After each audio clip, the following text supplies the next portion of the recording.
Alright, guys, welcome back to another episode of Animated Film Review. This is Pradeep. So, Batman's biggest mystery comes to a grand conclusion with Batman The Long Halloween Part 2, the second half of the highly anticipated adaptation of one of the most groundbreaking graphic novels ever made.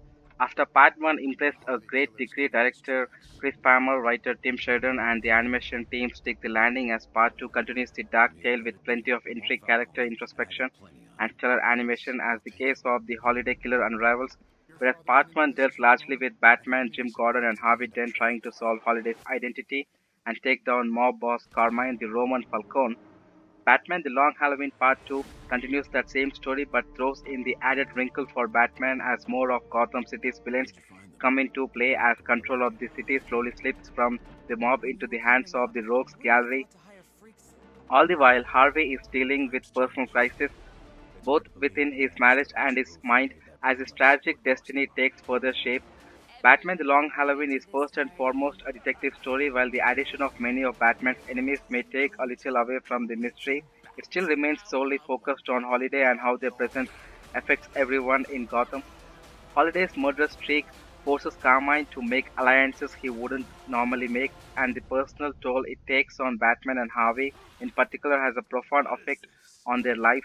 Batman is still struggling to become a better detective worthy of Gotham City, and Harvey's drive to bring down the Falcon crime empire takes him to some desperate lengths. It all ties together very well as the mystery escalates and fundamentally changes Gotham City forever upon its conclusion. The character development on display makes the story even stronger as it is given arguably more emphasis than the central mystery. As mentioned, Batman is working on his detective skills as he learned that the hard way not all cases can be solved with brute force and stringing criminals up for the police.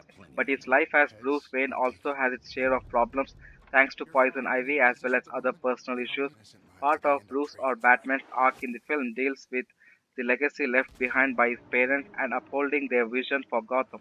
In fact, legacy is a fairly significant theme in part 2, as Batman not only works to keep the Wayne legacy intact in some way but to also wipe away the Falcon legacy while Carmine seeks to strengthen it, and how he wrestles with demons from his past. Jensen Ackles conveys the weight of Bruce's mission quite well and shows a more human side to Batman as he deals with these struggles while still appearing determined and intimidating as the Dark Knight. Catwoman also has personal stakes in the story's outcome as she gets much more involved in this half than the first.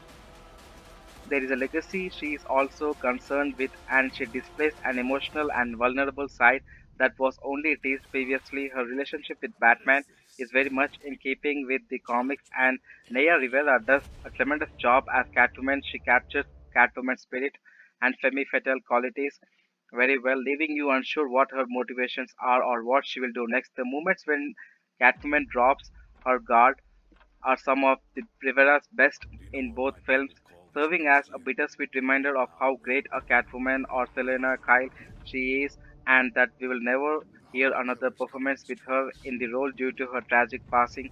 Billy Burke once again shines as Gordon, balancing the gruff detective act with the personable friend, ally, and family man together in one. Josh Duhamel gets to delve deeper into Harvey as he plays less of the lawful statesman and more of the troubled vengeful, soon to be criminal, especially after a certain accident befalls. Given that these two films built up to that event, Duhamel's performance does not disappoint. Titus Welliver shows off even more of Carmine's villainy as he relishes the power he holds over Gotham, and Julie Nathanson taps more into the tragedy of Hilda Dent as she increasingly becomes second in Harvey's life.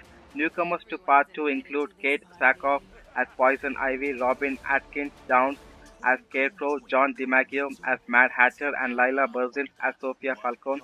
Each one of them does well with their parts, particularly Downs as he provides a very creepy and sinister personality to Scarecrow.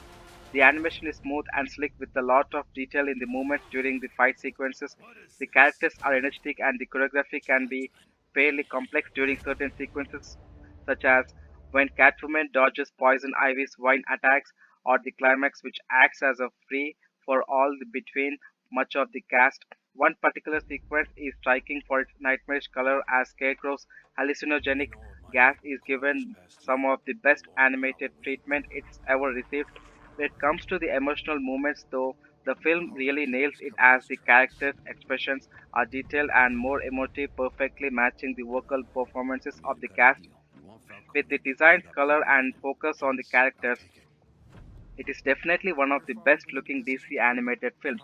So guys, thank you all for watching. Like the video if you enjoyed, share the video with your friends, comment down your thoughts in the comment section and subscribe for more. This is Pradeep. I will see you guys in the next animated film review. You guys have a good day. Bye bye.